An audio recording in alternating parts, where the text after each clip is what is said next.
Hello once again, all my fellow patriots and you filthy leftist stalkers out there. Welcome back to my channel. My name is Angela Box. You're watching Angela's Soapbox, where I always say what you're thinking. And as I like to say now, even more than ever, I say what you're thinking. Welcome back. I took a little hiatus last week because it was America's birthday and because I wanted to, you know what I'm saying? I was like, there's only so much BS I can take from the left. I needed a break. But we are back with a vengeance. Before I begin and jump into the video, please go ahead and hit that subscribe button. Share my content with your friends and especially your filthy leftist friends because they really hate me. And make sure to check out my article this week on angelasoapbox.com. It is entitled, Black Lives Matter is a Terrorist Organization, period. And we'll get into that in a minute. And of course, because Black Lives Matter is a terrorist organization, the straw this week goes to none other than the National Football League. You guys, you love to cave, don't you, boys? This one's for you, NFL. If you haven't heard what the NFL has done recently, you remember a couple years ago, the human Muppet, Colin Kaepernick, decided to kneel because he wasn't getting enough playing time and he thought he could be a woke quarterback. And amazingly, it didn't work out for him on the field. But of course, off the field, it became a cause celeb to Nike and all the other idiot woke corporations that threw money at him and you know, made him believe that he was so oppressed and just like every other black person in America, totally oppressed, completely without any choice, and it is 1863 and you are all slaves. That is how the woke left is like to portraying everything as we know. So a couple years ago, Colin Kaepernick decided to kneel and start this whole movement of, I'm protesting police brutality, even though it's complete BS, because as we've been over many times, the statistics don't lie, and there are far more white people, unarmed white men being killed by police than there are unarmed black men.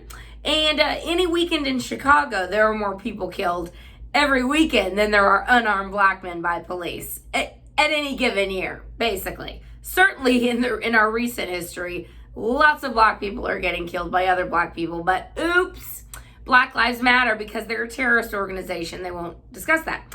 Anyway, NFL has decided to capitulate once again. We thought we were getting back to normal, but no. The left is why we can't have nice things. So this year, when the NFL starts back up, which I don't know how they're going to do it with social distancing. I guess the huddles are going to have to be like 44, 32, hike.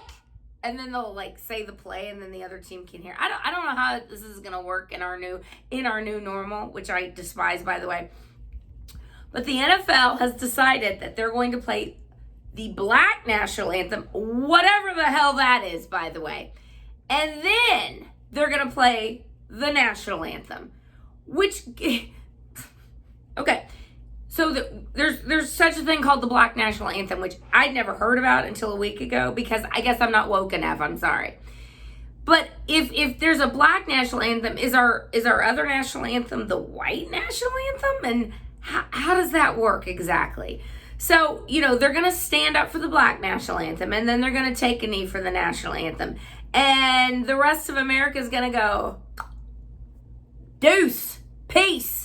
Never again. So they didn't learn their lesson 2 years ago, and they're going to have to be taught again. And so is the NBA, which has decided to play Black Lives Matter all over their stupid courts. I'm not a fan of the NBA. I think it's a bit thuggish, but certainly the NFL, I thought, had their heads on straight after 2 years ago of losing millions of dollars in revenue. But I guess not. I guess they're going to have to be taught a lesson again.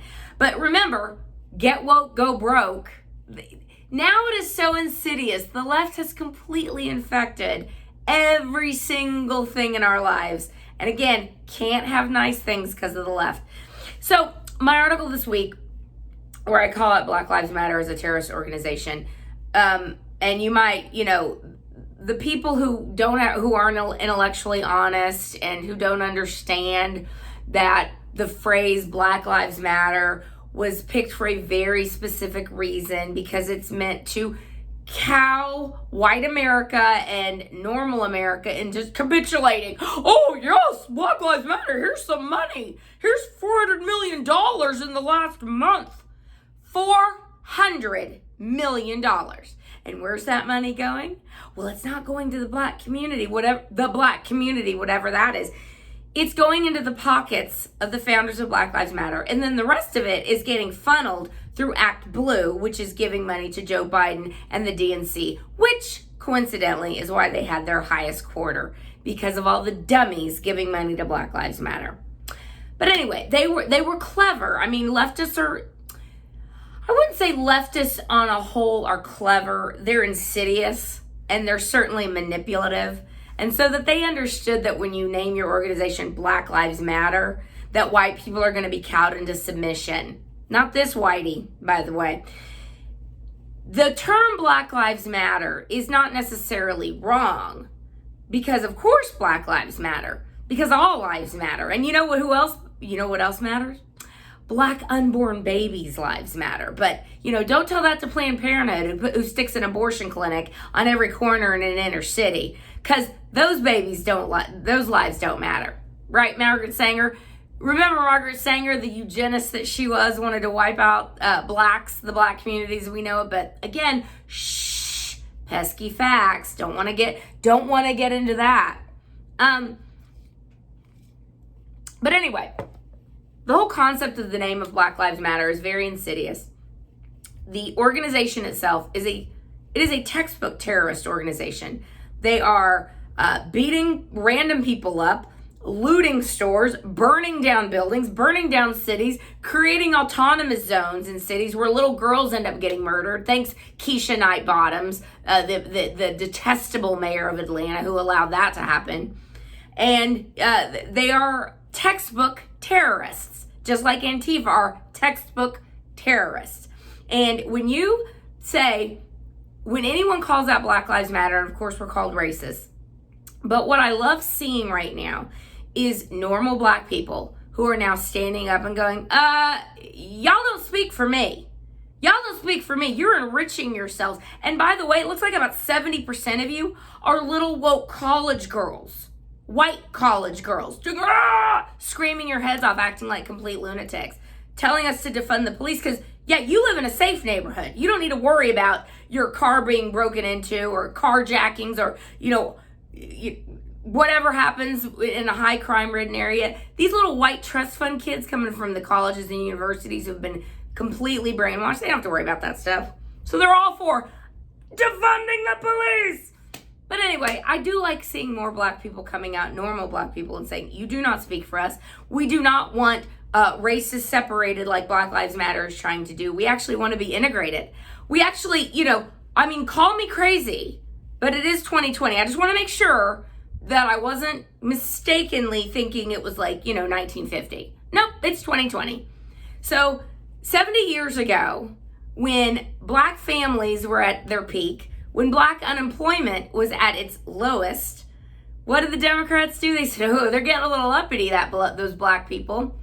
Let's create Jim Crow laws and spray them with hoses, and then 10 years later, create the Great Society to really screw over the black community and make sure that there are fatherless homes, people are dependent on the government, black unemployment rises, your schools suck. Yeah, the Democrats, they did all of that. And they're playing y'all like a fiddle again. But again, I love seeing more black people walking away from the Democrat Party, understanding that Black Lives Matter are terrorists, full stop, and that they don't speak for all black people. In fact, they speak for certain black people. So there's a funny YouTuber, I'm sure he's not the only one who said it, but he said, CBLM, certain Black Lives Matter, but not the little kids getting murdered in Chicago and Atlanta over the weekend. Their lives don't matter. Only if it's an unarmed black man who happens to have a run-in with a police officer, and the cop better be white, because we're not going to be talking about it if it's not. Give us your money, dumb white America. Well, I ain't doing it. I'm not caving into the mob, and you shouldn't either. And speaking of the mob, the COVID scam continues, the scam that keeps on giving. And the last video I did, I dedicated the plastic straw to Governor Gray Abbott of Texas. And unfortunately, he has doubled down on stupid and now has made it so that the mask ordinance that was handed down on high from our tyrannical mayor, Sylvester Turner, and little woke Dora, the Hitler explorer, Lena Hidalgo, he decided that, you know what, let's, even though the death rate is plummeting, even though that what we are witnessing is textbook herd immunity, and even though that the cases might be rising, but people don't seem to be getting sick, let's go ahead and make everyone wear a mask so we can really get this psychological operation in full swing. And that's what's going on in Texas. But I'm not playing their game because I don't do things that are ridiculous and make no sense. So yesterday, I've been saying that I cannot wait until someone actually comes at me and gets in my face about not wearing a mask. Like, ooh, please do it. So yesterday I went into Walmart and the greeter tells me, you need to put your mask on. And I turned to her, I said, if I'm 6 feet away from people, I don't have to wear a mask because I'm social distancing. You have to put your mask on. Again, if I'm 6 feet away from people, I don't have to do that because I'm social distancing. I'm doing the precious social distancing. And I was like, come get me. Please, I wish you would. No one came to get me. No security guard came and forced a mask onto me. And at another store I went to, I walked in without a mask and someone said, you should wear a mask. I said, no, I shouldn't. My personal liberty is none of your concern. And I wish that more and more people would start saying that because this is so dumb. I said a minute ago, I don't do ridiculous things. I also don't do dumb things. And there's literally not a chance that a piece of paper or a bandana is going to stop a teeny tiny little virus molecule from entering. And COVID, the last death count I checked, we're down to like 0.0013 in America overall. Not in blue states, which shoved nursing homes full of COVID patients, which I certainly pray that the Justice Department is looking at, and all of those governors should be facing at the minimum manslaughter or reckless homicide to jack up the numbers to make Trump look bad. Because never forget, this is about the election. So they're pushing their mail-in ballots, they're pushing the fear, they're pushing the masks, they're pushing everyone to conform to what the deep state wants. And the left is the deep state. The left is the deep state. And unfortunately, some Republicans, not because I think necessarily they're the deep state, I think they're weak and feckless and dumb. They bought into it too. So we basically got Trump and a couple other people standing up and going, I'm not playing your game. So I want to kind of end it there. I don't want to go on too much longer because in my heart of hearts, I would like my videos under 10 minutes. That way more people will probably watch them. But I will say this to you, America. We are witnessing the most dystopian times I think any of us could have ever imagined. I mean, when you read Brave New World and 1984 now, you'd swear they're about contemporary events. Like, and for people who haven't ever read those books, you need to read those books and then read Animal Farm after that. Because what we are witnessing is a Marxist cultural revolution. And you better wake up and decide on which side you're going to fight. On which side of the fence will you sit? I sit on the side of the fence of common sense, liberty, freedom, our Constitution, law and order, and normal people. And I don't mean normal like, oh, I'm a sheep, I better put on a mask. No.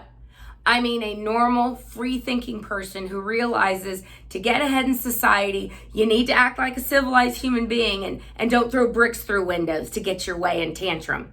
That's what I mean by normal. Food for thought. But anyway, guys, it is as I say every week, it is your solemn duty. It is your obligation to get in a leftist's face every single week, every single day if you can. Don't wear a mask. Don't fall in with the mob. Think free, live free or die. And until next week, I hope you have a good one, y'all. Bye.